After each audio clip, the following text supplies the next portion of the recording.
Meus amigos e minhas amigas, bem-vindos a todos e a todas ao canal do Instituto de Economia da UFRJ. Eu sou Ronaldo Bicalho e esse é o Conversas sobre o Mundo Contemporâneo. É uma mesa redonda que discute aquilo de mais importante que está acontecendo no mundo hoje. Nesse nosso programa de número 113, nós gostaríamos de conversar com vocês sobre os impactos da guerra sobre o Oriente Médio. No programa passado, a gente discutiu os impactos da guerra sobre o Irã, e, na verdade, esse programa é uma continuação. Então, hoje, a gente vai discutir quais são os impactos da guerra sobre toda a região. E nos próximos programas, a gente vai discutir quais são os impactos da guerra sobre a Ásia, sobre a África, sobre a América Latina, sobre a Europa, enfim, nessa série de programas aqui do Conversas que nós estamos fazendo sobre o conflito que está ocorrendo justamente no Oriente Médio, né? Ou no oeste da Ásia, como alguns preferem hoje chamar. Pois bem, estamos aqui com a nossa mesa redonda, tradicional, Luiz Carlos Delorme Prado, o nosso grande decano.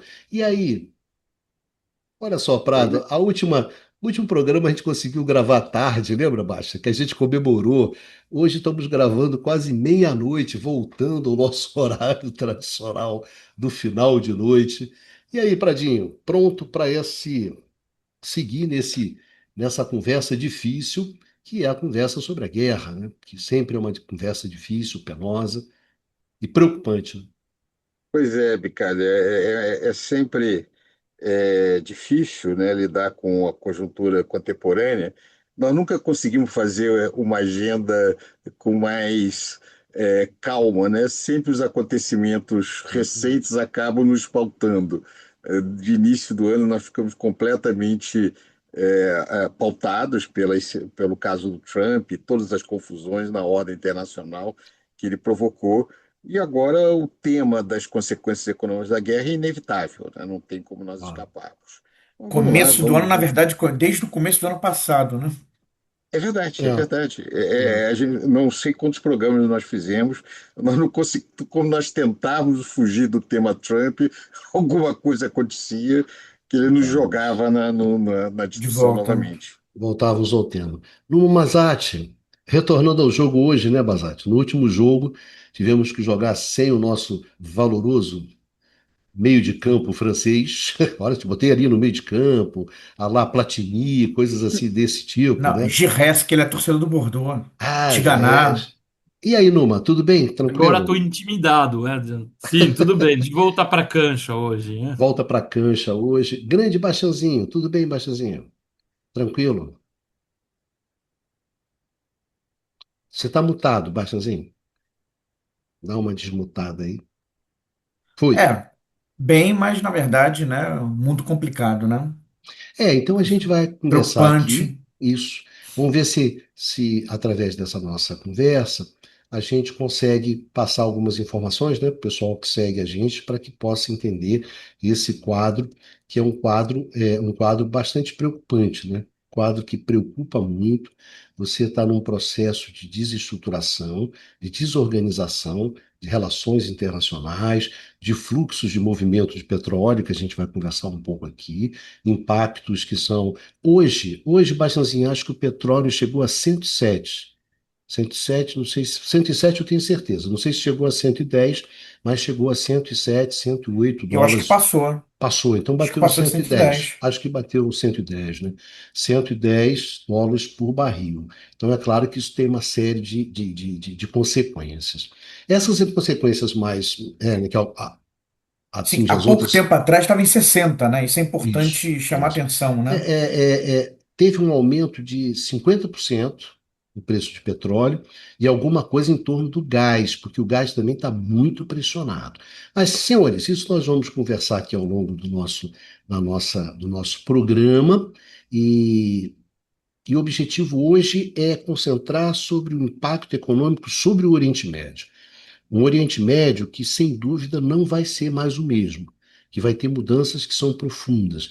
E digamos que assim, os modelos econômicos adotados por esses países, esses modelos eles saem bastante penalizados do conflito, né? Eles saem em xeque desse conflito. Então, é exatamente isso que a gente vai discutir.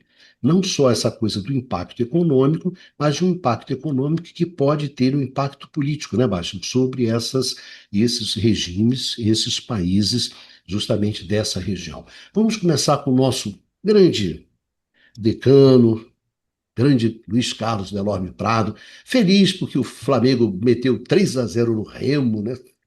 Essas coisas assim. Então, Pradinho, hoje você já pode começar tranquilo, sem tensão, sem pressão. Mas vamos lá, vamos descascar esse abacaxi que não é um abacaxi pequeno. Pradinho, qual é o impacto da guerra sobre o Oriente Médio? Qual é o impacto econômico da guerra sobre o Oriente Médio? Comece. Bicalho, eu acho que a primeira coisa a chamar a atenção da importância econômica da região. Quando você fala o Oriente Médio, ele está numa região que, na verdade, faz fronteira com a África de um lado, com o Mediterrâneo para cima, né, com todo o impacto em cima do sul da Europa. Por outro lado, vai dar o mundo ortodoxo, né, a Rússia está um pouco acima desse processo, passa para o Azerbaijão, a Armênia, né? E o Afeganistão e o Paquistão também fazem fronteiras e algumas linhas importantes de navegação e que também de fluxo não apenas de mercadorias, mas também de energia. Quer dizer, você tem, por um lado, o Mar Vermelho, por outro lado, o Golfo Pérsico, e um bando de países com grandes problemas internos e com diferentes vínculos internacionais. Eu acho que o ponto de partida da discussão, que eu acho que vale a pena chamar a atenção, porque são aqueles que estão sendo muito afetados com a decisão do Irã de bombardear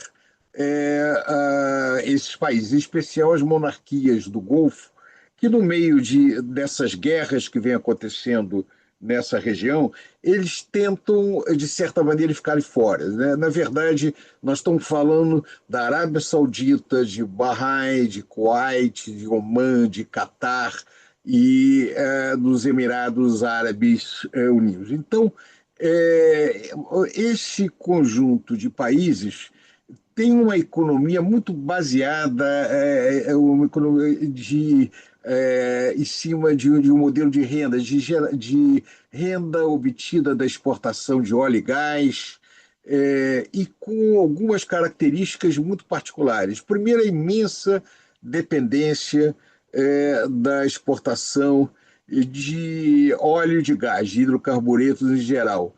Segundo, um tipo de contrato social muito peculiar, onde as famílias que governam, né, as famílias reais, fazem uma barganha com seus cidadãos, onde fornece empregos para os cidadãos dos países no setor público com salários elevados e uma série de subsídios, garantias de emprego, etc. Em contrapartida, esses países são altamente dependentes dos expatriados, trabalhadores temporários que não têm nenhum dos direitos dos nativos, dos cidadãos desses países. O Estado não tem, não se baseia muito em impostos, mas principalmente nas rendas derivado da exportação, né? Inclusive um sistema do mercado de trabalho que é comum na região, que eles chamam Kafala System, que é um sistema onde há uma pessoa ou uma empresa que contrata trabalhadores estrangeiros para um sócio local, que é o que eles chamam CAFIL. E esses trabalhadores têm muito poucos direitos, têm limitação também limitada. Então, é um mercado de trabalho dual, de altos salários vinculados ao setor público e completamente desregulado nessa área privada. É, a- o, por outro lado, esses países vêm tentando, nos últimos anos, ter um processo de diversificação. Vários deles têm fundos soberanos de valor muito elevado, né? O Public Investment Fund da Arábia Saudita, tem o Qatar Investment Authority, que todos eles reúnem valores muito elevados e são grandes aplicadores em títulos da dívida norte-americana. Isso é importante chamar a atenção. Eles também têm uma política de diversificação de investimento, né? Principalmente em áreas como de turismo, banco, viagens aéreas, né? O papel de empresas como Emirados, o papel dos aeroportos da região como grande hub internacional. E também, então, esse hub internacional de logística, dada a sua posição estratégica, tem um papel muito grande dentro disso daí. Depois a gente pode aprofundar mais essas características, mas o primeiro impacto é o seguinte: esse modelo que onde esses países procuram não se opor a Israel, mas também, dada a sua população, ter uma postura de certo distanciamento, se aliar aos Estados Unidos, inclusive cedendo bases, mas também não hostilizar diretamente o Irã, porque o Irã é poderoso também. Alguns países, como a Arábia Saudita, tinham uma postura mais de maior confrontação com o Irã, mas sempre mantendo um certo equilíbrio. Esse modelo já acabou. Quer dizer, a ideia da diversificação da economia para serviços, é, de alguma maneira, que daria uma maior estabilidade na região, numa diversificação econômica, está sendo profundamente afetada por isso, né? Os hotéis que atraiu milionários, a possibilidade de ricos do mundo ir para um país que não tem imposto de renda, para países sem imposto de renda, ou fazer depósitos elevados nos seus bancos. Tem um estilo de vida absolutamente ocidental, apesar das regras estritas islâmicas local, mas nos hotéis de luxo, nos condomínios fechados, com uma liberdade razoável. Tudo isso foi posto em risco. É difícil ainda a gente saber até que ponto isso definitivamente está fora ou desaparece, mas de qualquer maneira o impacto sobre essa economia é gigantesca.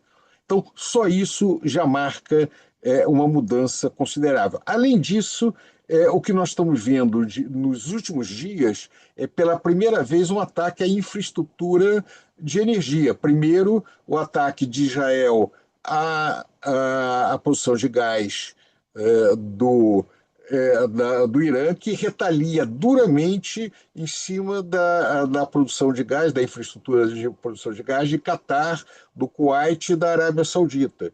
É, com uma ameaça duríssima, que se eles continuarem sendo atacados, eles iam atacar diretamente e destruir, a expressão é essa, a infraestrutura de gás e de petróleo dos aliados de Israel, como eles colocam.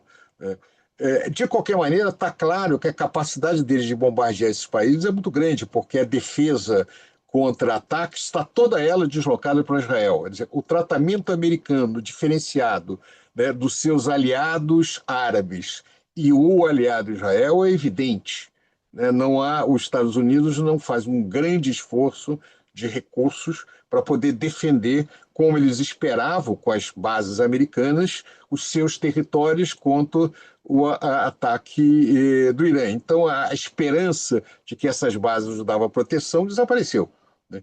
Em contrapartida, o seu estilo de negócio, a sua estratégia, está profundamente afetada. Isso vai ter consequências agora por diante. Acho que isso para a gente começar, depois a gente vai ampliando essa discussão. Numa, a mesma pergunta, né? Quais são os impactos econômicos da guerra sobre o Oriente Médio? Então, Micário, bom, acho que o Luís Carlos já falou pontos, já tocou em pontos importantes, hein? Ahm, Obviamente, se a gente for pensar, a gente vai focar provavelmente o programa hoje, mas nos estados, vamos dizer, que são objetos, de ataques diretos por parte do Irã, porque obviamente, bom, se a gente for olhar, tem outros estados no Oriente Médio que têm outras características estruturais, né, mas que não participam diretamente do conflito, tá? Mas, Tipo a vamos Jordânia, lá. por exemplo. Como? A Desculpe, Eduardo. Jordânia, que não tem sido alvo, por exemplo. Porque não tem É, infraestrutura de petróleo, de gás, né? Ela é Sim, nesse sim, sim. sentido. Então, mas é é, isso. É da região, mas não está sendo alvejado. Já o Iraque, bom, depois a gente pode até falar um pouco sobre o Kurdistão em particular, né? E aí tem a ver, obviamente, com questões internas ao próprio Irã, porque você tem uma minoria curda, né, no Irã que é considerado muitas vezes pelo poder atual no Irã, como inimigos internos, né? Inclusive tem uma parte desses curdos iranianos que estão baseados, oponentes, que estão baseados em Erbil, né? Que é a capital do Kurdistão, né? E que justamente foi bombardeada, né, sistematicamente desde o início do conflito, né? Bom, mas vamos, por enquanto, ficar nessas monarquias petrolíferas, que foram evocadas justamente já pelo Luiz Carlos, né? Ou seja, em países que aí talvez hoje seja a minha vez, de fazer um pouco de história, em geral o Luiz Carlos, que faz isso, né? Mas se a gente for pensar, essa região é uma região, obviamente, que desculpe, historicamente foi se construindo recentemente, tá? Você tem um processo assim de consolidação do poder político na mão de dinastias locais, que é um processo que na verdade assim tem um lado meio artificial, porque no fundo é mais uma herança do período colonial, tá? E uma característica do poder político nessa região é seu caráter autocrático, tá? Que a gente pegue a Arábia Saudita, que a gente pegue os Emirados, que a gente pegue o Kuwait, né? Eh, Todos têm em comum esse caráter mais autocrático.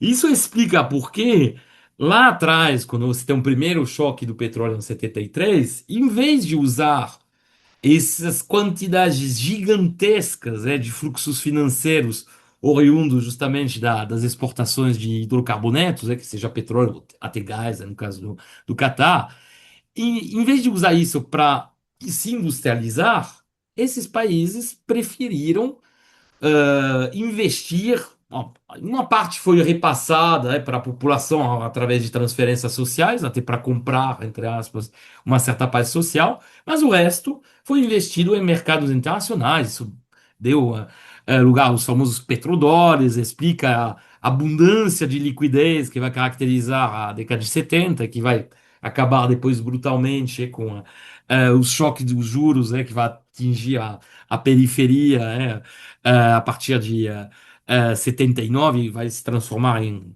crise da dívida em 82, mas por que esses países não usaram justamente esses recursos colossais para se industrializar? Porque tem o medo que tem presente sempre nesses países, no poder desses países, e perder justamente. Como são autocráticos, vamos imaginar, a industrialização significa o quê? Significa que você vai criar fábricas e nas fábricas você vai ter operários. E quando você começa a juntar muitos operários, o que acontece em geral? Se organizam, mesmo se os sindicatos são proibidos, acabam criando até sindicatos clandestinos.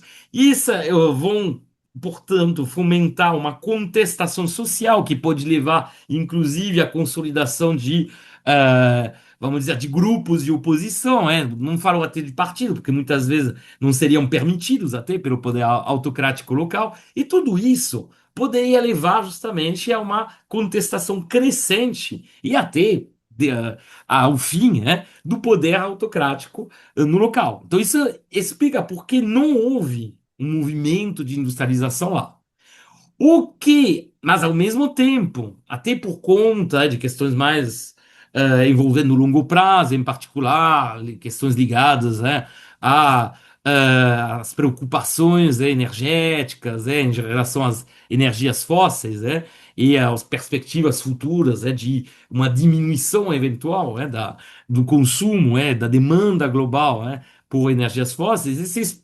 Os dirigentes das novas gerações desses países, aí os primeiros, justamente, nos Emirados, bom, nesse sentido, o Catar e Dubai vão ser precursores, né? Já o Kuwait não vai fazer essa escolha, e só bem mais recentemente, através com a chegada ao poder do Mohammed Ben Salman, que a Arábia Saudita vai enredar nessa ideia de transformar esses países em grandes hubs, ou seja, em grandes centros internacionais de serviços, como foi colocado pelo Luiz Carlos. Por que fazer essa escolha? Porque, de fato, é uma forma de sair de uma economia baseada quase exclusivamente nas exportações de matérias-primas fósseis, enfim, de petróleo e gás, essencialmente, e também é uma forma de conseguir preservar o poder autocrático, porque uma característica desse universo dos serviços é que ele, na verdade, dentro desses países, isso foi bem colocado quando o Luiz Carlos falou de mercado de trabalho dual, eu diria que, na verdade, tem três mercados de trabalho. Tem um mercado de trabalho dos nacionais. Se você for pegar, por exemplo, o caso de Dubai, menos da metade da população de Dubai tem a cidadania de Dubai. Como colocou bem o Luiz Carlos, todos os trabalhos mais braçais, que seja na construção civil, que seja também um trabalho doméstico, tudo é realizado por pessoas que vêm do exterior, particularmente do subcontinente indiano, de Bangladesh, de Paquistão, da Índia e também muito de Filipinas. Tá? Por exemplo, no trabalho doméstico tem uma hiperdominação de filipinos. Então, tem esses dois mercados, que seria o mercado dual descrito pelo Luiz Carlos, e depois tem um terceiro mercado de trabalho. Que é o mercado de trabalho é justamente desse universo dos serviços, que é aí constituído de muitos expatriados, em geral oriundos de países centrais que trabalham para multinacionais que são baseadas lá e que constituem uma espécie como eu poderia dizer, de enclave. Tá? Tem uma noção assim que foi cunhada pelos economistas estruturalistas latino-americanos. Na verdade, o primeiro a usar esse termo vai ser o Aníbal Pinto. E na noção de enclave é a ideia que você tem um, um setor econômico, um conjunto de setores econômicos que estão voltados para atividades conectadas à economia internacional, tá? Mas com quase nenhum encadeamento e nenhuma inserção, com o resto da economia. E a gente pode dizer que até um certo ponto, esse setor de serviço moderno que foi nascendo nas últimas décadas, nessas cidades-estados, e também mais recentemente até na Arábia Saudita, é um pouco isso, uma espécie de enclave, tá? Porque se você for olhar, as regras que regem esses espaços são completamente diferentes do resto da sociedade. Você tem práticas, por exemplo, de consumo que são permitidas lá, ou até comportamentos Como permitidos. bebida que é vedada no Isso, exatamente. país. Bebida alcoólica, por exemplo. Bebida São alcoólica. permitidas lá, você sai do espaço turístico, você não vai encontrar. E se você É. até cometer o erro, de querer encontrar, aí pode levar a problemas, tá? É. Consumo Maneira de de se vestir das drogas. mulheres, né? A maneira Sim, nas também. piscinas, né? Claro. Exatamente. Drogas. As drogas, se alguém é pego com droga nesse espaço, bom, as coisas são menos problemáticas nesse enclave do que se for acontecer, vamos dizer, com a população geral. Aí é outro tipo de tratamento. Então, a gente vê que é uma forma de criar um setor moderno, porém, um setor moderno de serviços que não vai atrapalhar a estrutura de poder tradicional e a estrutura social tradicional dos países. Ou seja, você encapsula para proteger do resto, tá? Só que aí, como colocou o Luiz Carlos, pequeno problema. toda a propaganda em volta da construção desses centros financeiros, centros logísticos, centros de transporte até de passageiros, né? Através depois da criação de companhias, grandes companhias internacionais, como Qatar Airways, como Emirates, né? O pequeno problema disso é que tudo depende de segurança. E uma vez que a segurança não é mais presente, aí começam os problemas. E é interessante observar que, pelo que é comentado no artigo dessa semana, né, do The Economist, uma série de instituições financeiras que tinham saído das grandes praças financeiras asiáticas, como Hong Kong ou Singapura, tá? Na época do Covid, até por conta justamente das restrições grandes que tinha na época do Covid, e que tinham migrado para para o Oriente Médio, para esses espaços, em particular para Dubai, já estão pensando em voltar atrás e voltar para as praças de origem, porque lá a gente está falando de serviços. Então, desmontar e remontar uma estrutura de serviço financeiro não é tão difícil. Não, a gente não está falando de uma fábrica, assim, é mais complicado, mais demorado, né? Lá é muito. E realmente, essa preocupação de segurança, esse modelo, essa ilusão de uma segurança oferecida por esses lugares que se vendiam, isso é curioso, né? Tanto o Catar quanto Dubai se vendiam como a Suíça do Oriente Médio. Essa expressão, ela é meio infeliz. Por quê? Porque, para nós que somos mais velhos, qual país, qual cidade, na verdade, país, era chamado, assim, o país era chamado de Suíça do Oriente Médio e a capital do país de Genebra, do Oriente Médio. Era Beirute, Beirute, Líbano. Beirute, Líbano. Líbano. Então, não é essa expressão, historicamente, tudo bem. Obviamente, a gente está falando de situações completamente diferentes. Mas. E a gente vê que essa ilusão na segurança, que era na base do modelo, ela realmente desapareceu. Não podemos esquecer também das condições muito precárias, enfim, não precárias, mas muito, vamos dizer, muito perigosas de sobrevivência desse modelo. A gente está falando de países que têm redes elétricas, né, aí o nosso especialista, o Bicalho, pode falar melhor, que não são assim as mais consolidadas, né, as mais resilientes frente a eventuais ataques. Tá? A gente está falando de países cujo consumo de água depende, assim, uma proporção considerável, né, será, entre 74% no caso da Arábia Saudita, até 90% no caso do Kuwait, de fábricas de dessalinização. Numa, só um comentário. Você imagina essas piscinas gigantescas desses hotéis de 6, 7 estrelas em desertos, né? De Pois onde vem é. essa água? Que né, eu não sei quantos hotéis de alto luxo com grandes piscinas, né? Isso é absolutamente fundamental para atrair o turista ocidental, Sim, a abundância de o água. Só que abundante, isso quer vem dizer, da ele quer dessalinização.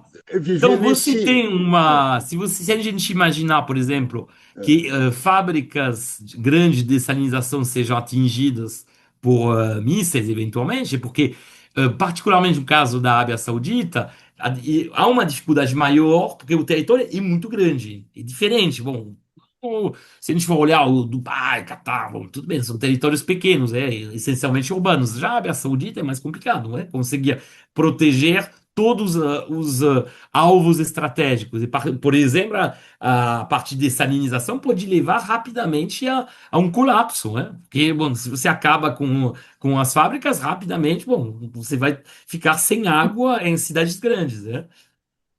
Mas, enfim, eram só algumas observações. Então, realmente, é um modelo que está sendo contestado, que era um modelo identificado como uma modernização, um progresso, obviamente, em relação vamos dizer, às economias de renda, só de renda de petróleo e gás, como elas existiam até a década de 90, só que ele, ao mesmo tempo, é muito frágil. Ele pode ser e lá, essa fragilidade, ela pode levar. A gente não sabe, mas realmente, algum impacto certamente já está tendo e certamente terá. Bastianzinho, a pergunta para você é justamente a mesma, né? O impacto da guerra sobre o Oriente Médio, mas eu diria que um dos impactos dessa relocalização, né, é o Arthur Jorge, né? Que está saindo. Gente, o Arthur Jorge, técnico do Botafogo, campeão de Uma coisa, não 2024. quero falar de futebol hoje, que o clássico contra o Vasco foi muito amargo Não, mas ontem. para ter uma ideia disso, não é brincadeira, não. O Arthur Jorge, que deixou ali no final de 2024, com o Botafogo campeão da Libertadores, campeão brasileiro, ele vai para treinar o Al Rayyan, né, no Catar, e ele está deixando o Catar para vir treinar o Cruzeiro, né? Uma das razões é justamente essa insegurança que você observa nesse exato momento, né? Então, o que esses países ofereciam era justamente essa segurança. Então, faz com que o valoroso Arthur Jorge, né, saia do Catar e venha para Belo Horizonte. Buscar Eu diria até segurança mineira, hein? uma outra coisa, né? Buscar segurança mineira. Vamos lembrar que alguns dos grandes clubes da Europa hoje são Isso. patrocinados por essas monarquias, né? O Paris Saint-Germain pelo Catar, o Manchester City Newcastle. pelos Emirados Árabes, o Newcastle pela Arábia Saudita, né? Isso. Exatamente. Então pode Tá? ser que, dependendo da crise, tá, a fonte seque, né?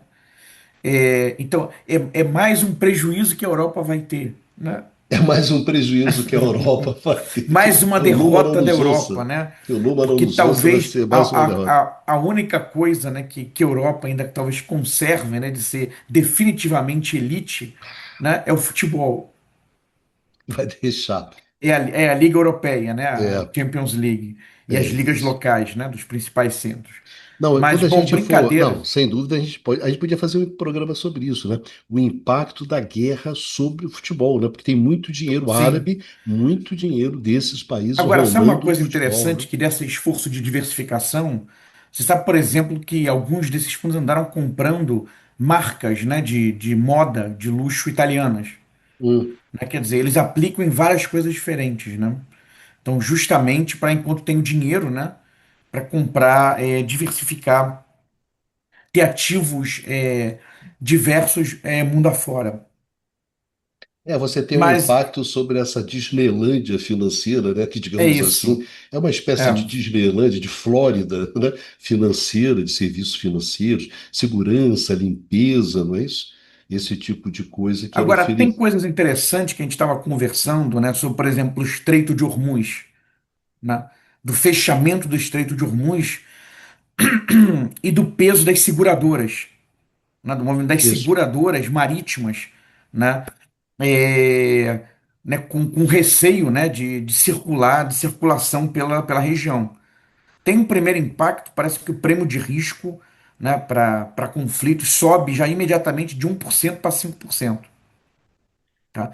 E aí, uma curiosidade dentro dessa ideia da globalização financeira é que a maior parte dessas seguradoras, tá, marítimas, né, não estão no Oriente Médio, estão na Praça de Londres.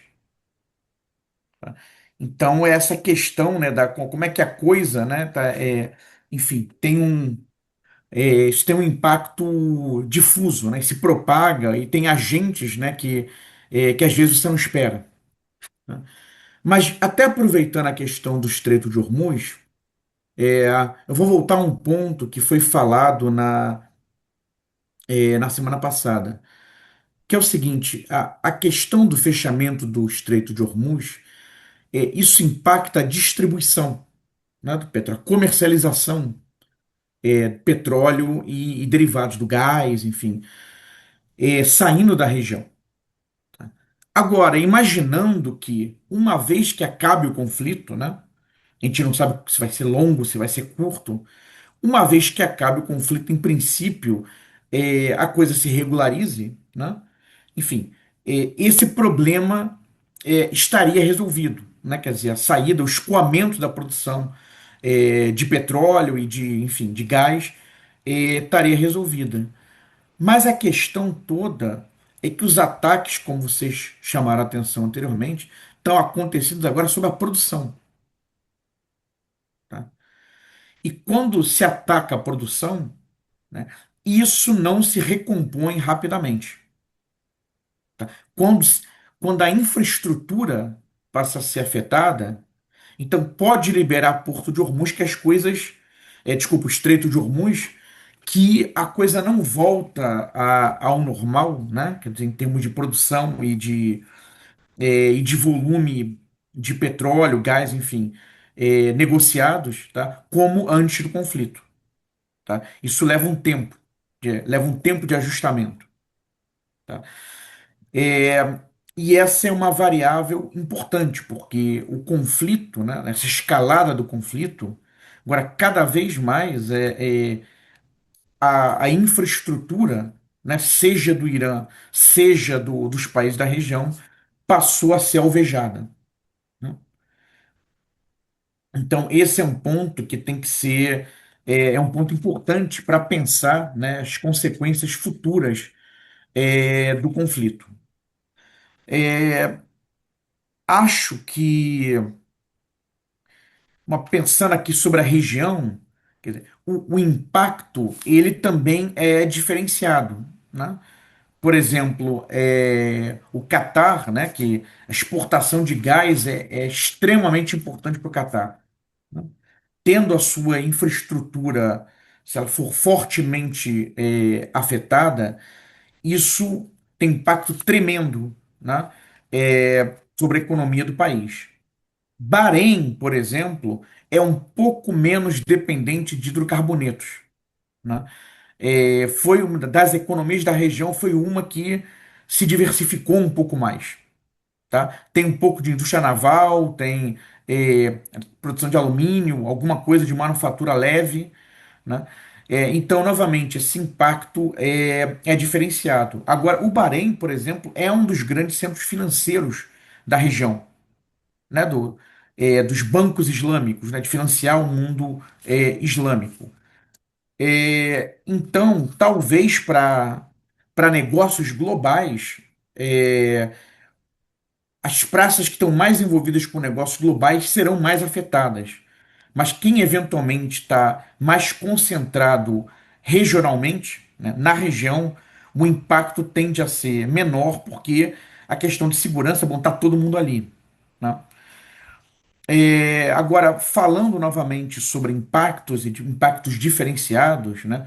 Um lugar que um perdedor óbvio, né, e já imediato é Dubai, né, nos Emirados Árabes, pelas questões apontadas. E falando aqui dentro das questões apontadas, chamar atenção para dois elementos que, de certa maneira, no mínimo vocês já tangenciaram, a questão da Dubai como um hub, né, de transportes entre Oriente e Ocidente, né? Tinha se transformado um hub muito importante. Tá? Enfim, está começando a ter uma fuga, né, de Dubai exatamente como esse ponto intermediário, né, entre Ásia e Europa, Ásia e América e Américas, né? Isso já tem um impacto que já está sendo sentido. A outra questão foi a aposta de Dubai em turismo de luxo, né? Turismo de luxo. E já há um impacto muito grande sobre o setor hoteleiro, por exemplo, porque hotéis estão ficando mais esvaziados, estão com capacidade ociosa, a tendência, né, é uma redução da procura, tá? Então já tem pessoal sendo dispensado, tá? Nesses setores. Tá? Eu não sei quanto que representa exatamente o setor hoteleiro, enfim, associado ao turismo de luxo na economia de Dubai, mas já está sendo afetada no momento. Provavelmente E muito aí estrangeiro que deve ter sido demitido, Baixa. Como uma boa parte desse trabalho é gente que vem de fora, antes de ter é isso, impacto da sim, população local, eles sim, têm certamente. esse colchão já. Certamente. Aliás, aquela questão que você e o Numa tocaram dos trabalhadores que vêm de fora, né, que vêm de Expatriados, etc. Bangladesh, das Filipinas, da Índia, se a gente lembrar, o período que antecedeu a Copa no Catar, que foi a última Copa, né, em 2022, Hum. na questão da construção dos estádios, né, que muita gente morreu nessa construção e era muita gente dessas regiões da Ásia, não eram locais, né? Não eram locais. Inclusive, se eu não me engano, houve um episódio de um avião que caiu na Índia, tá? E era exatamente de trabalhadores que estavam voltando do Oriente Médio, né? Voltando para casa, Então, né? esses são os primeiros a serem demitidos, porque Claro, não tem custo, até afetar a população local, sim, demora, porque ela está em posições mais com certeza. seguras. E o mercado de trabalho para isso é completamente flexível, né? Sem nenhum direito, né? Sim, Flexível, né? Capitalismo selvagem, né? é Poderia se falar. absolutamente claro. Absolutamente, né? Totalmente. Mas eu acho que para fechar essa primeira participação, né, em que muito mais eu quis trazer alguns elementos, né, do que propriamente apresentar um quadro, né, sobre o que está acontecendo, mas o ponto, um grande ponto é que nada será como antes. Não. Quando esse conflito terminar, não será possível voltar para essa região, para o mundo do começo de 2026, tá? Não dá.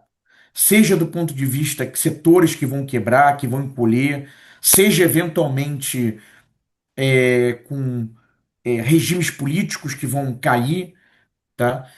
E também o que a gente não sabe que vai acontecer com os governos no Irã e em Israel, né?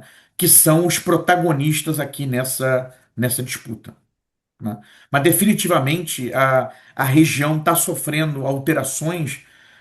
Não dá para saber para onde vai. O que dá para cravar é que não volta a ser como antes. Isso definitivamente não.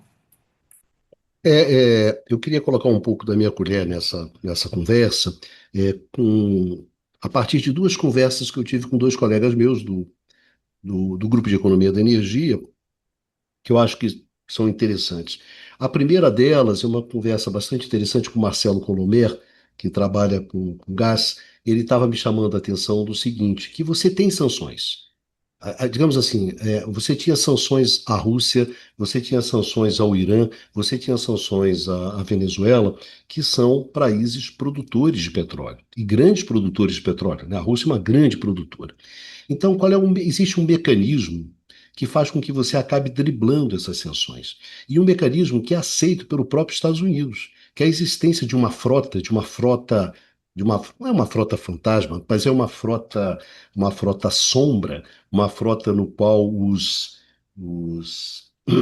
você tem um conjunto de navios que acabam fazendo movimentos de produtos e que são movimentos que justamente acabam driblando essas sanções. Só que essa frota, ela movimenta mais de 30% das movimentações. Não é uma coisa pequena, mas só que essa frota, ela é fundamental a existência dessa frota, porque faz com que essas sanções não tenham um impacto significativo sobre o preço do petróleo. Não é isso? Então, é uma forma de que você faz, você sanciona, mas, no entanto, você deixa que você tenha esse movimento de petróleo do Irã para a China, da Rússia para a Índia, da Venezuela para a China, e os Estados Unidos, de uma certa maneira, sempre fez, digamos assim, vista grossa para esse tipo de movimentação.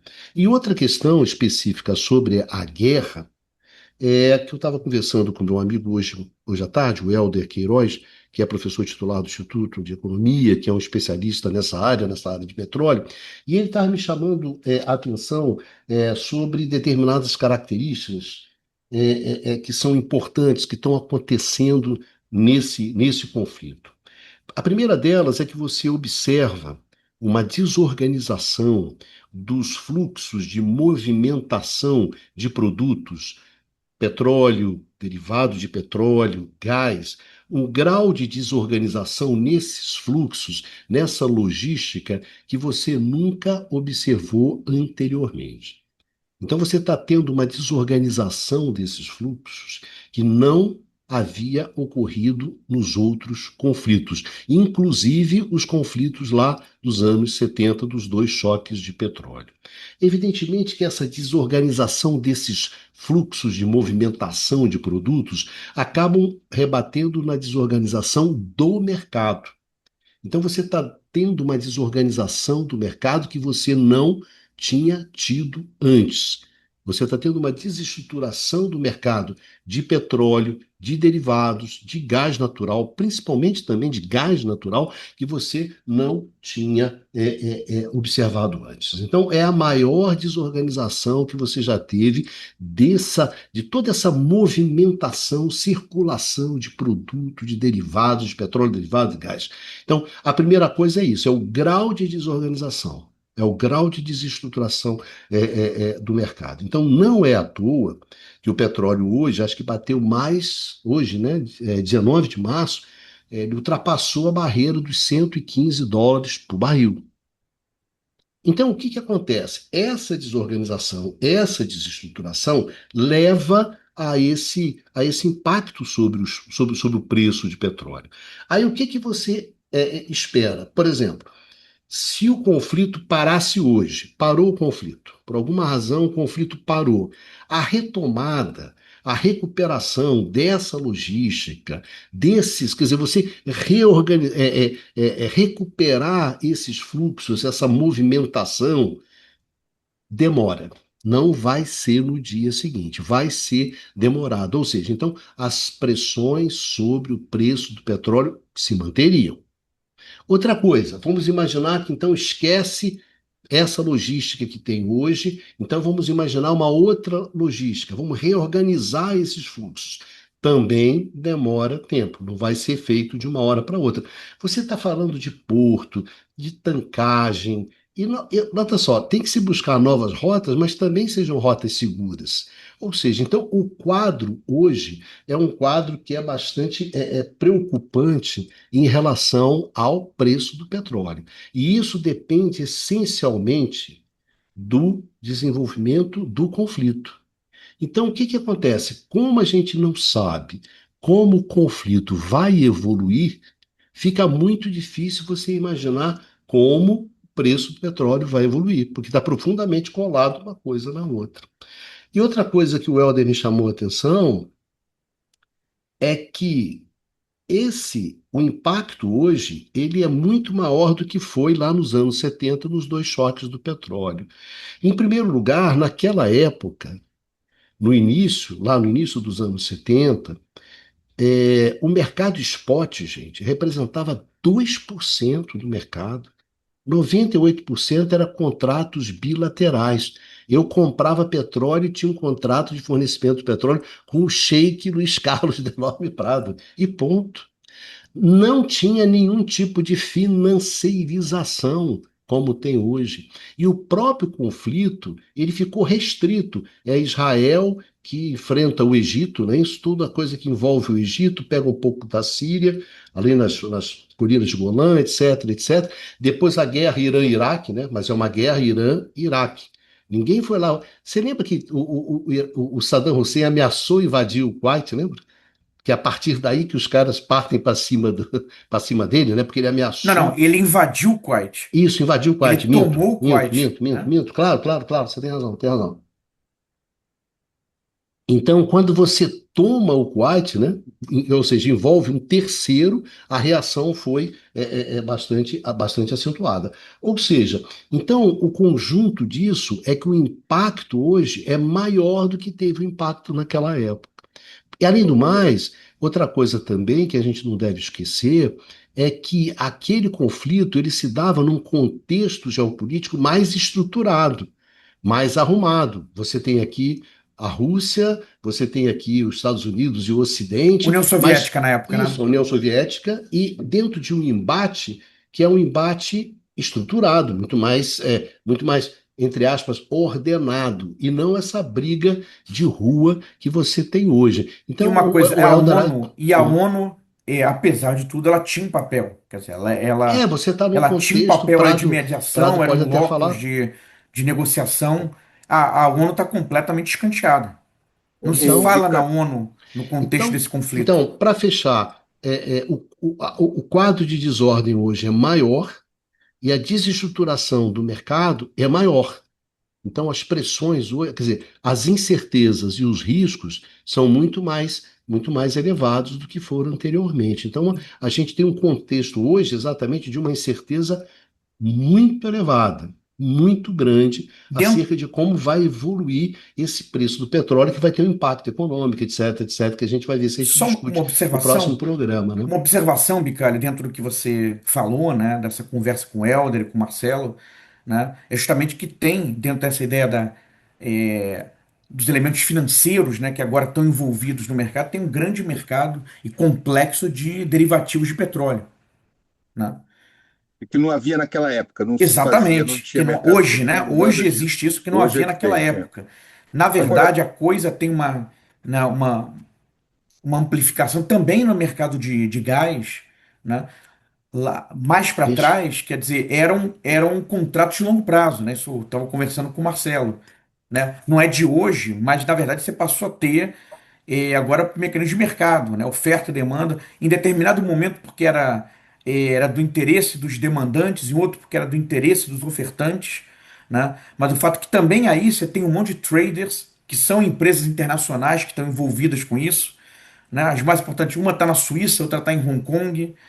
É, como eu chamei a atenção dos seguros marítimos, a Praça é Londres, tá? Então a coisa está muito mais, digamos assim, eu não sei se o termo seria o adequado, difundida, né? Mas, enfim, os desdobramentos são mais profundos e a potencial desorganização é mais profunda do que nos anos 70, definitivamente. inclusive no caso do mercado de gás, você tem hoje em dia um mercado muito maior, né? No caso do GNL, quer dizer, você Sim, tem um mercado exatamente. Não, grande. exatamente, estava falando do GNL, eu estava falando do GNL. Exatamente, é porque você reduziu uma parte essa coisa de transportar o gás através de gasodutos, grandes contratos, né? Digamos assim, com Exatamente. uma rigidez muito maior de fornecedores, pau, pau, pau, pau, pau.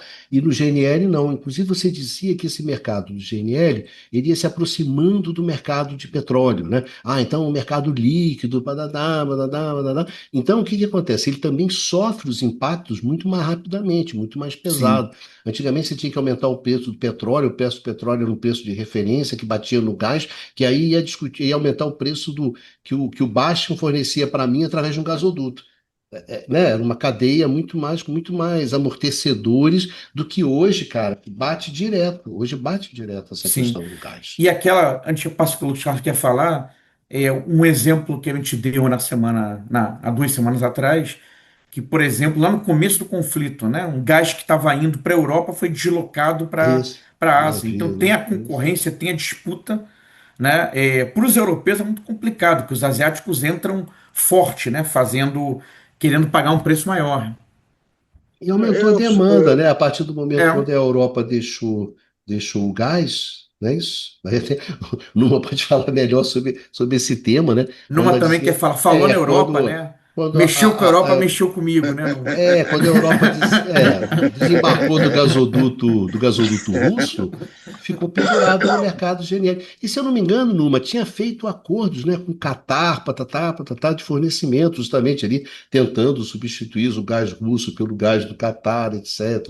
Esse Kuwait tentando fazer esse jogo de tipo ali com a Aliás, só um Argentina. comentário também da coisa Europa, que a gente estava conversando antes, né? Estava vendo hoje que lá o líder da extrema-direita belga, né, declarou hoje, ó, tá na hora, acabou a brincadeira, tá na hora de se reaproximar dos russos e acertar a coisa com os russos, né? E voltar a pegar gás russo. Só um dado que eu fiz um cálculo rápido, quanto é que seria o preço do petróleo no auge do petróleo da década de 70. Só para lembrar que no primeiro choque de petróleo, o preço do petróleo pulou em 1973 de $3 o barril para $12 o barril. Isso. Depois, em 1979, na Revolução Islâmica, no Irã, em 79, pulou de $12 o barril para $30 o barril. Eu peguei esse $30 do barril e fiz um cálculo rápido pegando um calculador de inflação do governo americano, do site americano, deu a inflação entre 79 e 2026 348%. Então, num cálculo muito rápido, daria 135, 150. Ou seja, em moeda atual, o pico, né, o momento mais complicado do passado, seria alguma coisa entre 135 e 150 dólares o preço do barril de petróleo. Então, esse número vai chegar daqui a pouquinho, né? Nós vamos ficar no pior período histórico, né, do pico do preço do petróleo. Pode até passar, é difícil a gente saber o que vai acontecer. É o que corrobora com a tese do Helder, né, de que o impacto É. hoje é muito maior, né, do que foi naquela época. Agora, o que eu queria fazer outro comentário, até nós estamos falando da região, falar um pouquinho da economia israelense, que a economia israelense, entre 23 e 25, sofreu muito impacto do conflito, da situação de guerra. Houve uma contração, uma redução, um crescimento, um grande aumento da dívida pública, uma desorganização setorial e, em especial, um outro problema grave no caso de Só Israel. chamar a atenção 23, que é quando houve o ataque do Hamas. Sim, Não. só para chamar a atenção também um aspecto, com grande falta de mão de obra, porque foi, na época, mobilizaram 360 mil reservistas e cortado do mercado de trabalho israelense os trabalhadores da Palestina e também uma grande redução do West Bank, né, lá Cisjordânia. da Cisjordânia. Cisjordânia. Então, o resultado é que isso afetou muito as condições de Israel.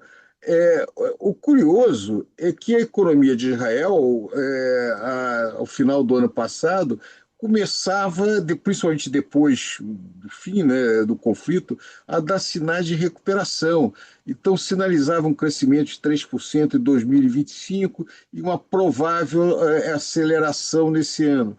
O que é impressionante é que o resultado desse cenário é que essa possibilidade de alguma recuperação da economia israelense também foi completamente enterrada. Quando nós colocamos isso em perspectiva histórica, nós vimos que a motivação disso é claramente na estratégia de usar a economia de guerra como base de uma política expansionista de Israel que vem se acelerando. O Benjamin Netanyahu fala de que Israel deve se transformar numa super Esparta. Ele chegou, inclusive, a anunciar a intenção de caminhar para uma política mais autárquica, sendo que para isso ele precisava aumentar muito a exportação de produtos de alta tecnologia, em especial, que é a parte mais dinâmica da economia israelense, de produtos militares, da indústria de guerra. Então, na prática, o que vem acontecendo é que a parte ganhadora da economia israelense é a indústria bélica, né? E o resto das outras atividades vem sendo profundamente afetadas por esse cenário, o que vem, por sua vez, criando outros problemas específicos nessa região. Ou seja, nós vemos um conflito, a aposta do conflito é que ele seria rápido. Aparentemente, o governo americano, o Trump, foi convencido que você poderia fazer, tal como aconteceu no ano passado, uma rápida vitória com ataque de decapitação sobre a liderança do Irã. Como isso não ocorreu, isso desencadeou uma onda de choque que, de início, está afetando a região, mas vai, sem dúvida nenhuma, começa a impactar todos os outros países da área. A questão que se coloca agora, Bicalho, até que ponto esse conflito vai se ampliar. tem que levar em conta também que, como o Baixa falou no início, tem várias outras locais que ainda não foram profundamente afetados, mas vários dos vizinhos de Israel foram também afetados duramente, né? Israel atacou O Líbano. mais uma vez, né, o Líbano, é, a, você tem também, mais uma vez, ataques à região onde os movimentos de resistência também na região de Gaza. Uma Então, observação dos casos, só perdão, que um receio que existe é que transforme o Líbano numa segunda Gaza, né? Tem uma pois conversa é, sobre isso, né? pois é, e aí entra também do Iraque nesse negócio e sempre o risco, né, de a Turquia, que está à parte desse processo, mas está muito próxima, né, até que ponto você poderia ter algum efeito dentro disso. Fora disso, próximo do Irã, tem uma área de conflito constante que é Azerbaijão e Armênia, que recentemente tiveram uma guerra e há uma população azerbaína importante do norte do Irã. Então, a possibilidade desse conflito se expandir é muito grande. Nós temos que lembrar também que, se por um lado a questão mais grave agora, o fechamento do Estreito de Hormuz afeta o Golfo Pérsico, há pouco tempo atrás, o IEM vinha impondo grande prejuízo ali no Mar Vermelho, também num outro estreito, onde os Houthis, né, estavam atacando navios que passavam que vinham, que atravessavam o Suez, né? Então, a possibilidade de também o conflito se espalhar por essa região. Fora disso, há sempre, em especial, os Emirados Árabes sempre foram é importante também fomentar determinados conflitos na região do Sudão, que é do outro lado da Arábia Saudita. A possibilidade de se contaminar essas regiões também não é tão pequena, e nós temos que lembrar que está um conflito em andamento entre Afeganistão e Paquistão, que é a fronteira do Irã também. Ou seja, é uma região explosiva, né, que pode afetar, pela posição estratégica desses países, pode afetar a Ásia Central, pode afetar a África, pode alcançar o Mediterrâneo. Então, você abriu uma caixa de Pandora que os resultados são difíceis de se saber nesse momento. E o ponto que o Bicalho chamou a atenção, eu acho que isso não pode ser minimizado, que é a financiarização das commodities. Quer dizer, quando você teve a crise da década de 70, ainda não tinha havido o Big Bang, todo o processo de liberalização da conta de capital que fez essa explosão, né, que alguns autores chamaram de globalização financeira, mas mais do que isso, é o imenso crescimento, muito acima do crescimento da economia, dos ativos financeiros, que é o que caracteriza o mundo contemporâneo. Isso é um imenso pirâmide gigantesca, né? Nós estamos falando em trilhões de dólares, de papéis. Eu já ouvi que poderia chegar algo próximo a um número inimaginável de 4 trilhões, quer dizer, que com todos os tipos de ativos financeiros vão ser afetados. Os Estados Unidos, hoje, o governo americano pediu mais 200 bilhões de dólares para o Congresso americano, que se soma aos 600 bilhões de dólares que cresceu o orçamento militar americano, que já era o maior do mundo. Então, ele pode quase que dobrar do ano passado para esse ano, se você junta esses dois aumentos.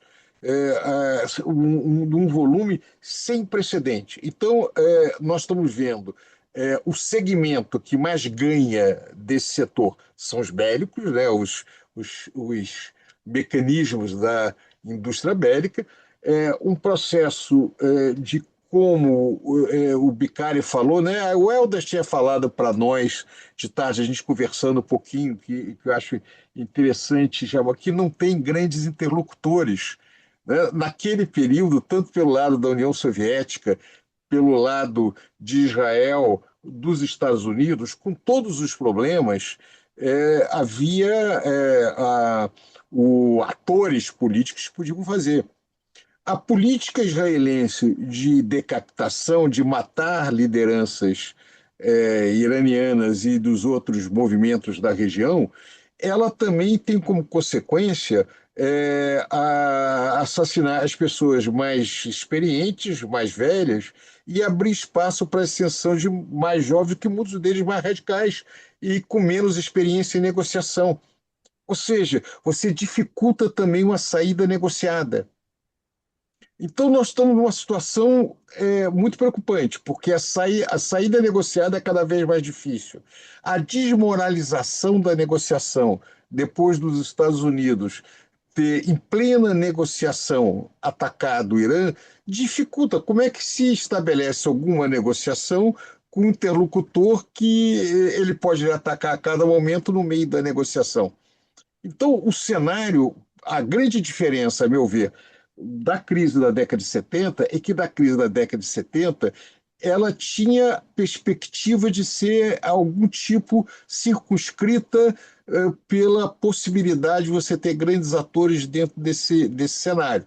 Tinha outros problemas, a grande crise financeira que termina o sistema de Bretton Woods, problemas na área industriais, agora é diferente, mas agora tem também outra grande diferença. Os Estados Unidos daquele período, embora enfrentando algumas crises, sai ainda como um grande player, com uma grande potência e chega à década de 90 como o vencedor da Guerra Fria.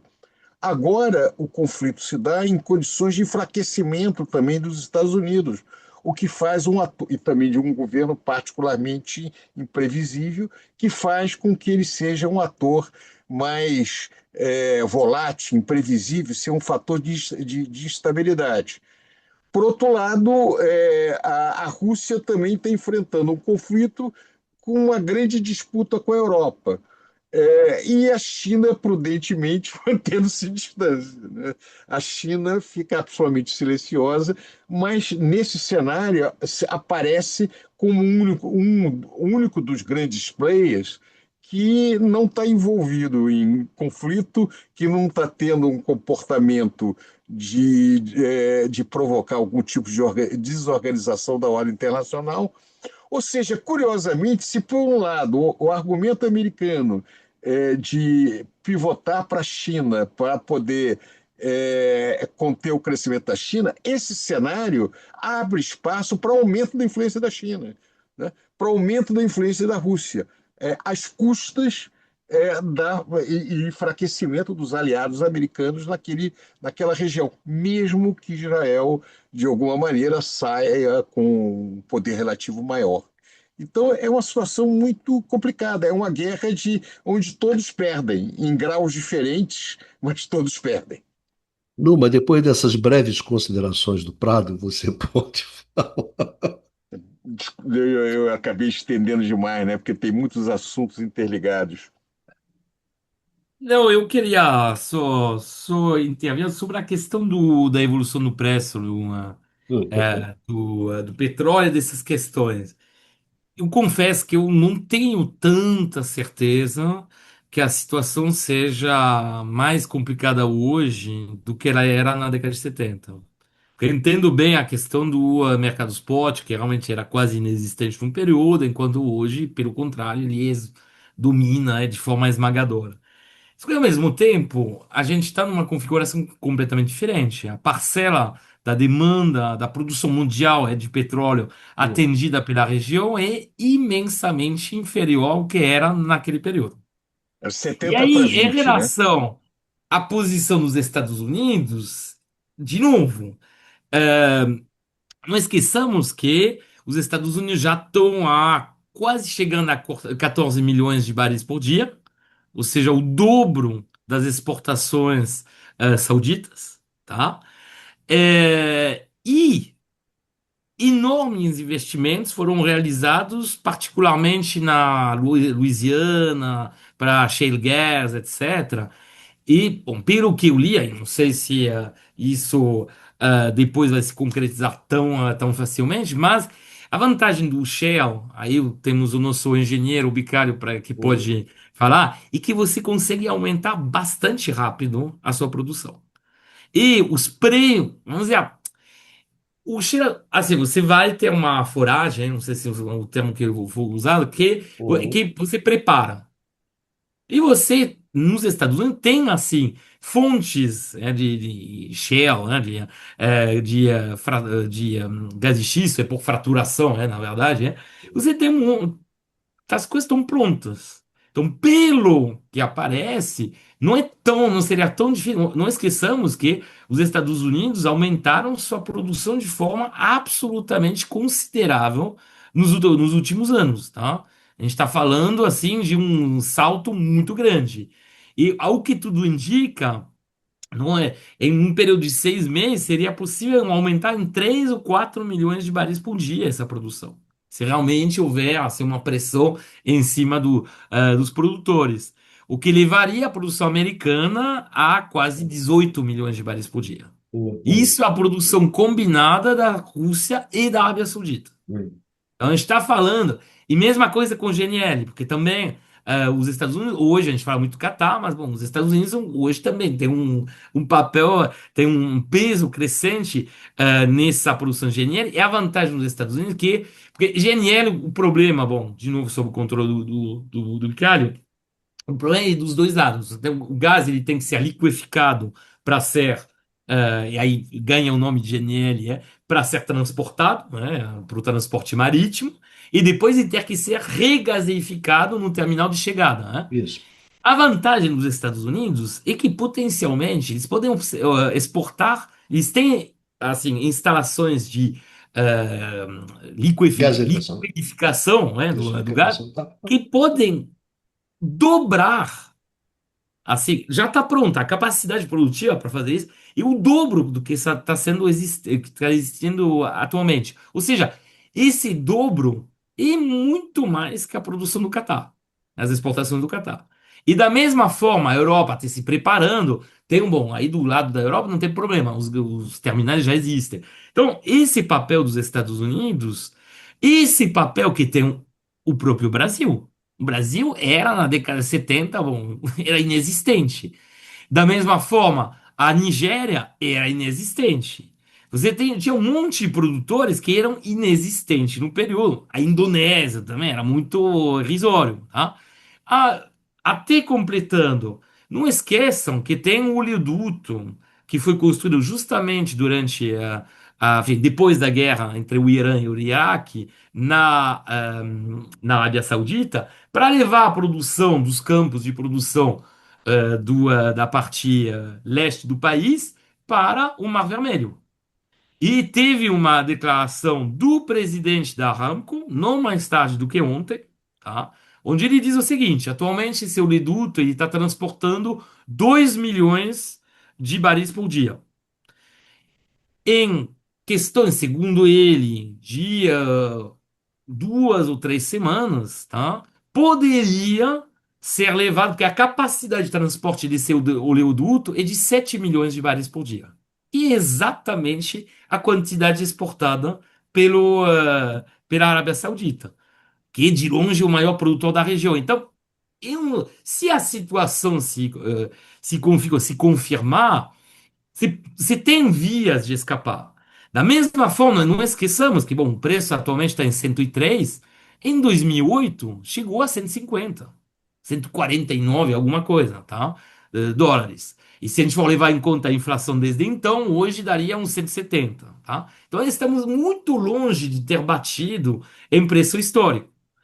E como a gente sabe, tem uma resiliência hoje dos sistemas, das matrizes energéticas em relação ao petróleo que não existia, pelo menos não tão rapidamente, na década de 70. Porque hoje os grandes consumidores de petróleo, de derivados do petróleo, quem são? São as frotas automobilísticas, o transporte aéreo, mas assim, térmica que funciona com petróleo não tem muito, com gás jamais, tá? Mas mesmo assim, você tem alternativas. Tipo, a China, por exemplo, não parece estar tão assustada com essa perspectiva. Então, não sei. Eu estou dividido em relação tanto à questão do impacto, não sei se tão grande assim em termos estruturais. Acho que mais vai levar mais a pressões inflacionárias, né? Mecanismo clássico de inflação de custo, né? Por conta do. Aí sim, isso gera algum impacto, obviamente, sobre a economia real. E depois, mas essa questão da financiarização, não sei se tem tanta influência. Tem uma resposta mais rápida, mas aí a gente pode dizer o contrário. Se você, e o que você viu, aliás, quando você tem Precifica. a crise em 2008, o preço cai imediatamente. Porque, da mesma forma que aumenta muito rápido, se acaba a guerra, a recuperação, assim, a queda vai ser a priori também muito rápida, tá? Então, não sei, era só para tentar talvez relativizar um pouco algumas colocações talvez mais muito pessimistas, mas enfim, são observações, sobre esse assunto. Não, bons Eu acho pontos que que você levantou. você levantou uns pontos bem interessantes que eu estava refletindo sobre eles, né? Eu acho que tem algumas questões que eu acho que são importantes. É, eu acho que inicialmente a primeira questão é a natureza do conflito. Esse conflito ele é muito mais destrutivo do que foram os anteriores. Significa que você está destruindo infraestrutura. Ou seja, ótimo que você tenha um gasoduto. Desde que eu não bombardeie essa merda, então a sua capacidade de transportar vai pro caralho se o Irã mandar o negócio acabar a brincadeira. Ou seja, a capacidade hoje de você destruir infraestrutura, você não Uhum. tinha, não teve naquela época. E Não, o que evidentemente, você pode dizer em né? função disso, E se inclusive, você que isso pode, aí concordando com seu argumento, que isso pode levar a mudanças de market share tem importantes. isso, exatamente. Aí eu vou Porque chegar aí, se nesse você ponto. destruir isso, Então, por que não teve um aumento tão.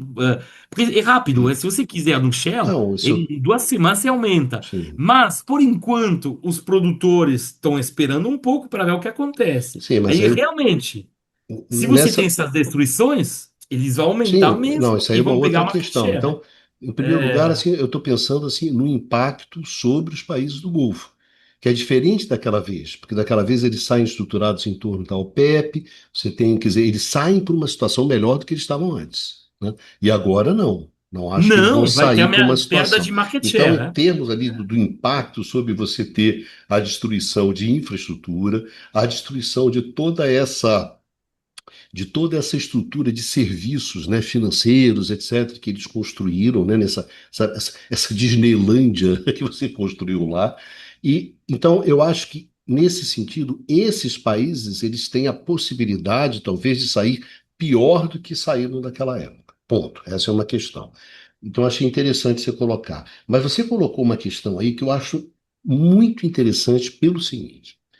Quando você tem a guerra de 70, lá nos anos 70, do primeiro e do segundo choque, os Estados Unidos, olha só, você se movimenta para você restabelecer o abastecimento de petróleo, a segurança do abastecimento. Então, os Estados Unidos, você se move para você restabelecer o suprimento de um insumo que você, inclusive, Estados Unidos, depende daquele insumo que você traz importado. Ponto. Então, ali é um movimento de tentativa de estabilização do abastecimento. Corta. O interesse dos Estados Unidos você está coberto de razão. Ele não está lá no Oriente Médio para obter o petróleo para ele, porque ele não precisa. Ele é um dos grandes produtores de petróleo não convencional e de gás. Mas ele se move, olha só, no sentido de desestabilizar esse abastecimento, de desestabilizar esse suprimento. Que quem é que está no outro lado? A China. Então você se move no sentido de tornar a segurança do abastecimento chinês, entendeu? Mais difícil. Então, naquele movimento dos anos 70, você procura o quê? Restabelecer, digamos assim, a ordem, a regularidade, a confiabilidade, não é isso? A continuidade do abastecimento de petróleo. Agora você se move no sentido contrário.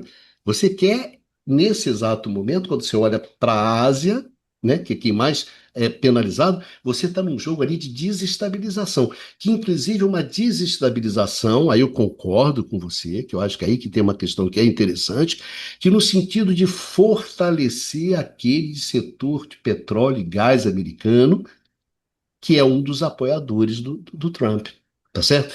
Que é esse setor que pode, como você falou, adquirir um crescimento da sua participação no mercado, etc., e sair fortalecido desse processo. Fortalecido desse processo.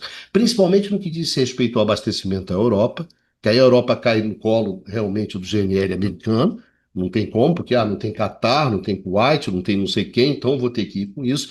Então, nesse sentido, você pode encontrar no limite do final dessas contas a ideia de que em relação ao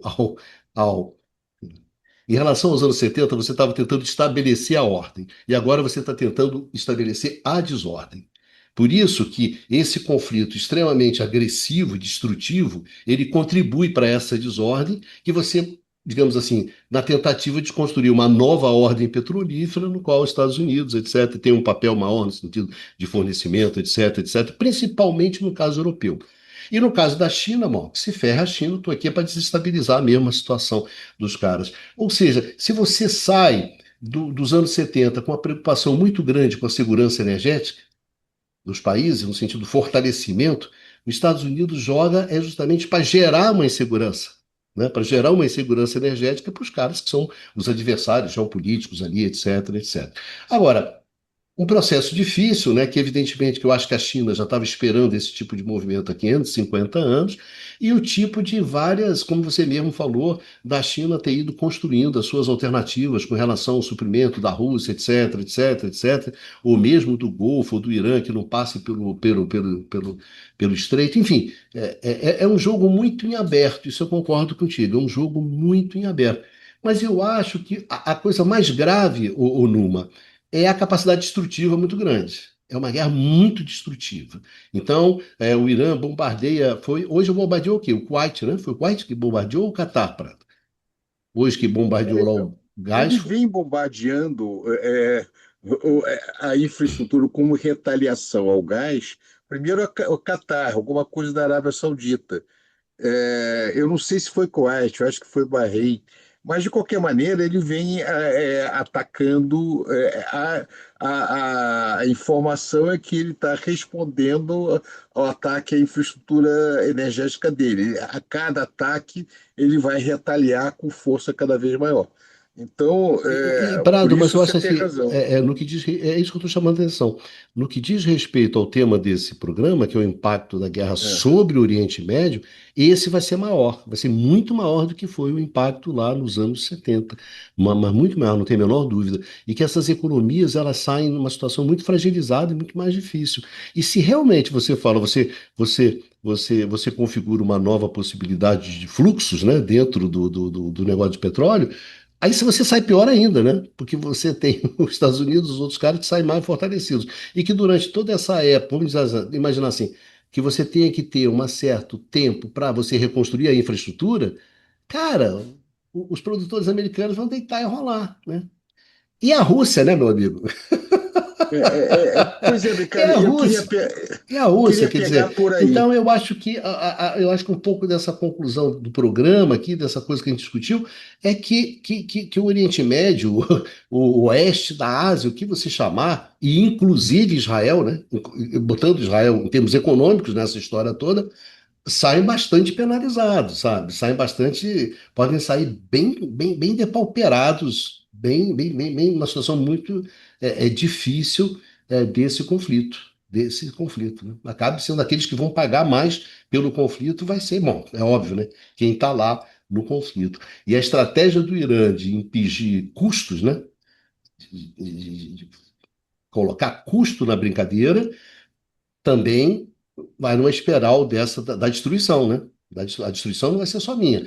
Se você começa a acertar a possibilidade da Arábia Saudita retalhar também, né? Querer entrar na brincadeira. Se você começa a acertar as grandes refinarias, né?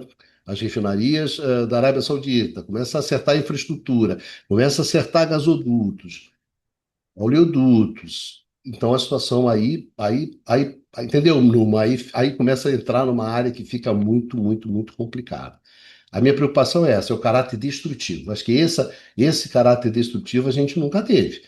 Não teve. A guerra lá do 6G, nunca chegou nesse nível. E, então, eu acho que vai depender de como isso evoluir. Se depender de como isso evoluir, eu acho que acerta sim o preço do petróleo, fica num patamar muito elevado e pode acertar derivativos, sim, né? Porque tem uma hora aí, Numa, alguém vai pedir para você exercer alguma coisa nesse jogo aí. Se for pedir para mostrar as cartas, agora numa coisa você tem razão. Os caras já, se você observa, o Helder estava me mostrando hoje, o movimento, né? Só uma coisa, o Prado caiu, eu acho. Hein? Prado caiu, só para. Sim, o volume de movimento, você acompanha, cresceu muito. Então está tendo muita movimentação financeira, né? Como você falou, muito rápido, em volumes que são bastante elevados. Ou seja, você está tendo troca de posição forte, né? Troca de posição acelerada aí nesse caso. Mas, enfim, é, é, espero que você esteja certo, porque você tem razão, né? A, Porque a última briga, né? Um deu um tapa, o outro deu um tapa e foi cada um para o seu lado, e ficou por isso mesmo, né? Então, todas aquelas avaliações que poderia acontecer isso, aquilo, outro, mas eu acho que não tem. Agora, achei interessante essa questão, né? Em que medida esse setor de óleo e gás americano sai bastante fortalecido nesse conflito e que ele tem um interesse concreto que o conflito se mantenha, né?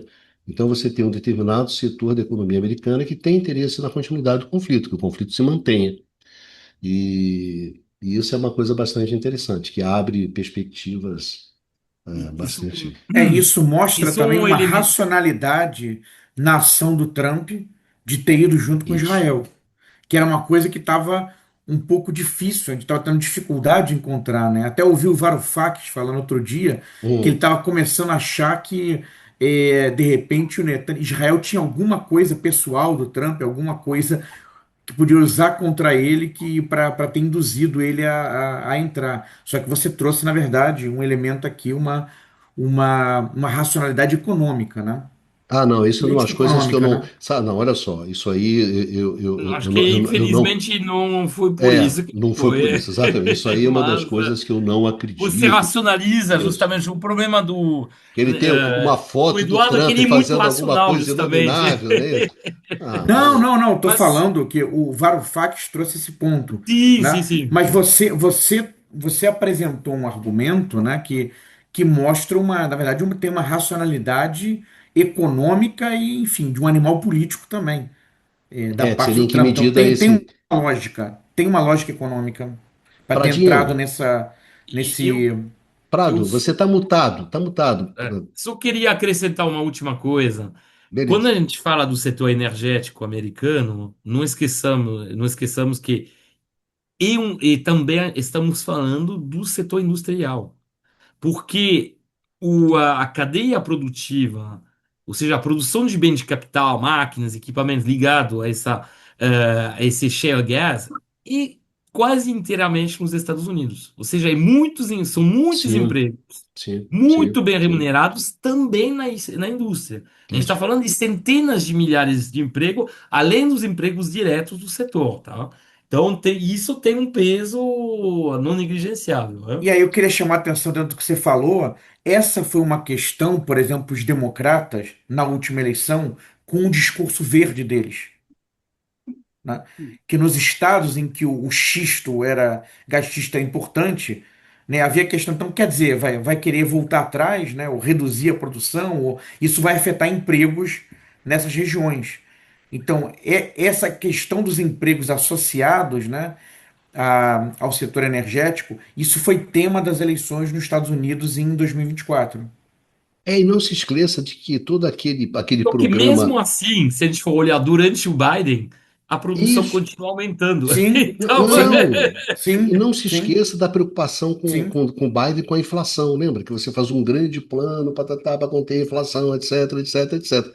E uma questão que, evidentemente, a gente deriva disso é óbvio que são os impactos inflacionários, né? Não tem como fugir dessa discussão, que eu acho que vai uma discussão que a gente vai deixar para o próximo programa, né? Porque aí a gente começa já a avançar Sim, sobre o porque aí mundo. é um tremendo choque de custo, né? Eu acho que no próximo programa a gente vai E isso nos conversar. impacta aqui também. Não, claro. Aí no próximo programa, né, Pradinho, a gente vai tentar justamente conversar sobre esses impactos, né, abrir um pouco. Mas eu acho que a gente pode concordar de que o impacto maior vai ser duro o impacto sobre o Oriente Médio, os países ali do Golfo, esses países vão sofrer muito, né? Vão sofrer uma destruição muito grande e vão sair numa situação muito mais difícil, né?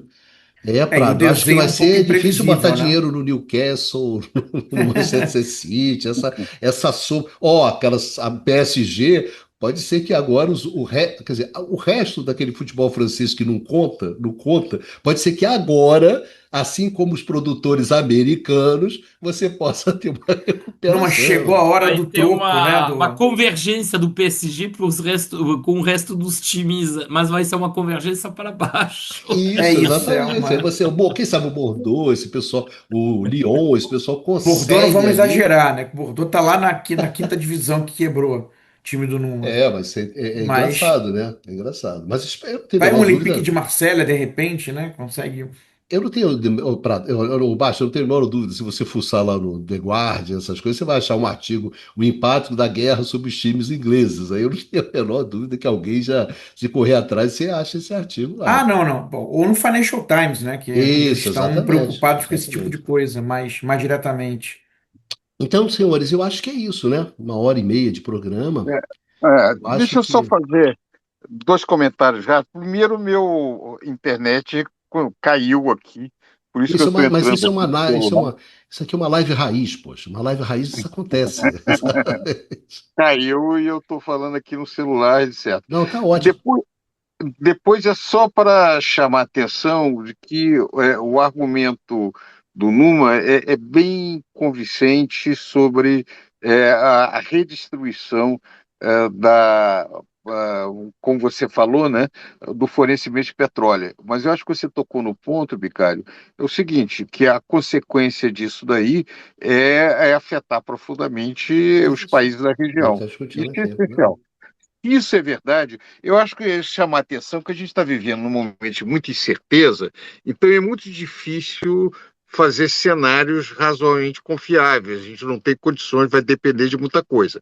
Mas, dado esse cenário, que é um dos cenários plausíveis, você tem a redução acelerada do papel dos países do Golfo no fornecimento de petróleo e também a frustração da migração que eles estavam fazendo, porque eles estavam se preparando para a redução do papel do petróleo com o aumento da indústria de serviços, né? Não vai dar tempo deles fazerem isso. Agora, isso tem uma consequência geopolítica, isso que é o ponto, que não pode ser minimizada. Eu acho que o Bicário botou o dedo na ferida, como ele diz o seguinte: olha, se destruir essa infraestrutura, isso tem um conjunto de consequências. Mas a consequência também é que a influência americana na região necessariamente caía. Afinal de contas, as bases eram dadas para poder defender. Esses países, pelo menos, esperavam que essas bases o defendessem. Isso enfraquecerá Isso. essas monarquias. É difícil tirar conclusões se isso vai levar à queda de alguma delas, isso não há como saber, mas de qualquer maneira as enfraquece profundamente.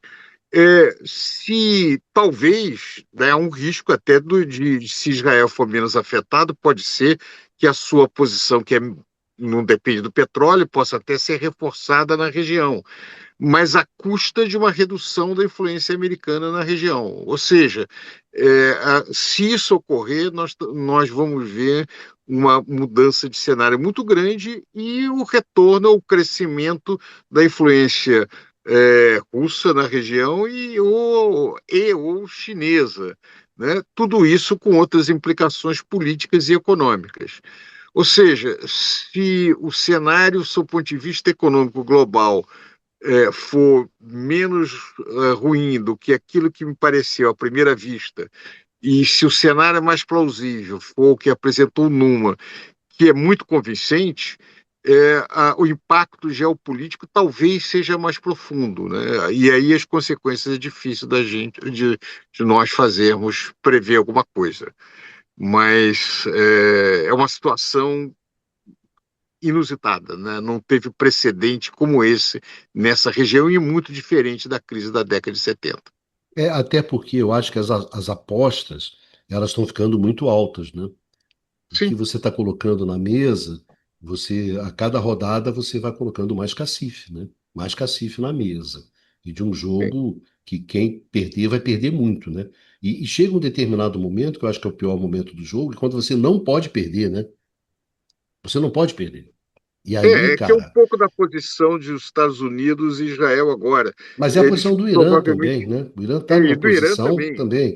Então, o Né? jogo fica muito pesado, o jogo fica muito grave. Quer dizer, os países têm uma capacidade de destruição que é razoável.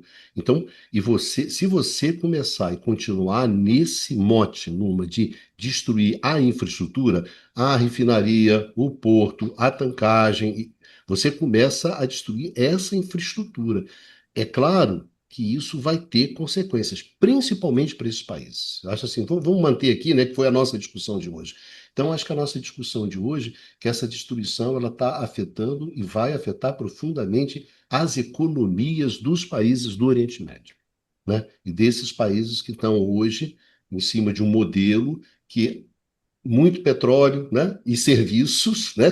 Petróleo, serviços, etc. E que esse modelo, se você tiver uma destruição da infraestrutura, vai ser difícil, né? E quem vai financiar, né?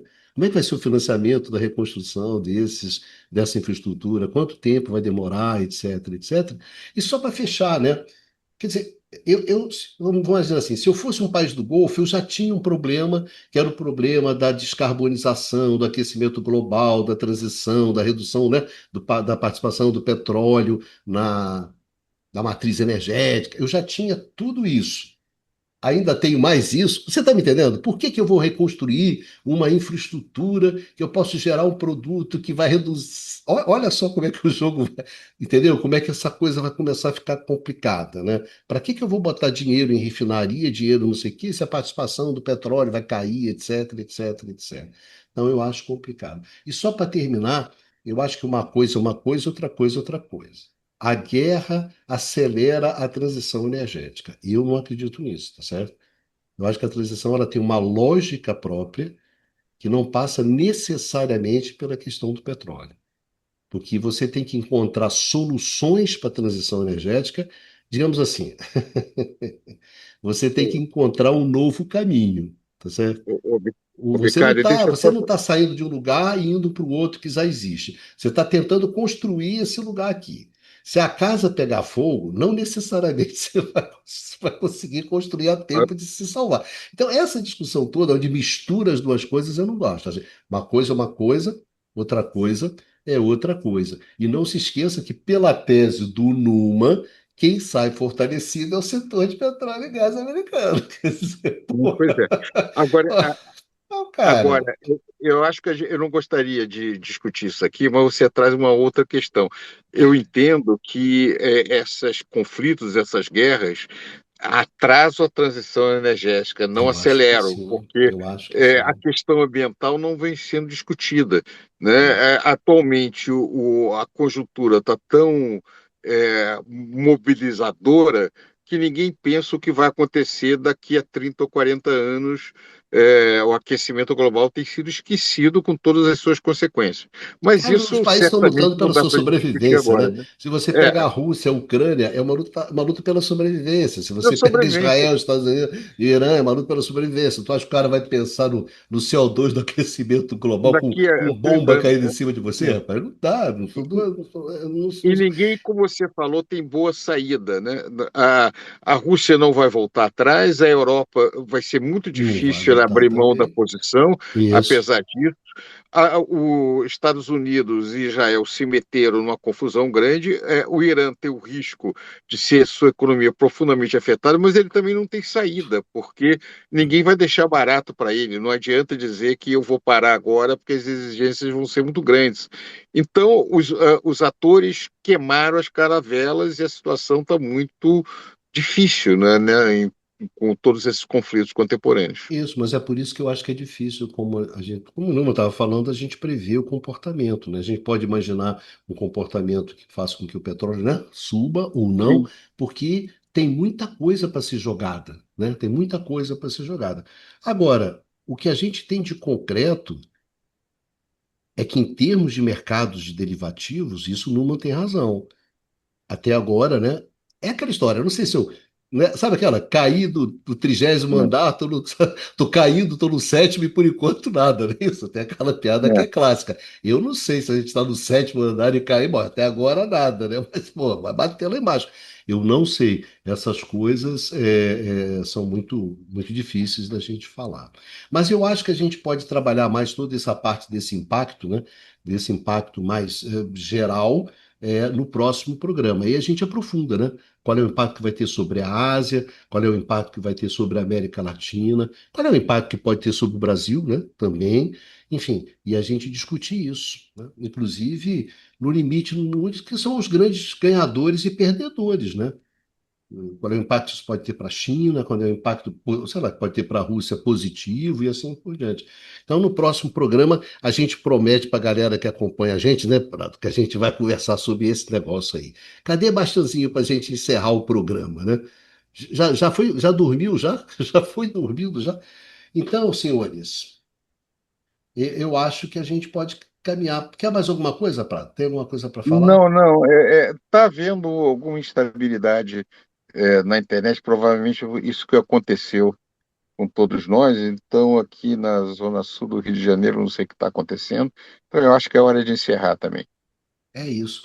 Numa, então, vamos encerrar aqui. O Bastancinho aqui saiu, vamos dar Vamos uma encerrar, sim. Ou acho que pode ter caído também, né? A gente não sabe. Então é isso, É, meus amigos, minhas amigas, muito obrigado pela atenção de vocês, acompanhando a gente aqui nesse debate.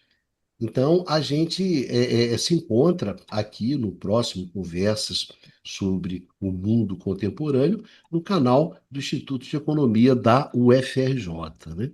Um grande abraço em todas e em todos, e vida que segue, se cuidem.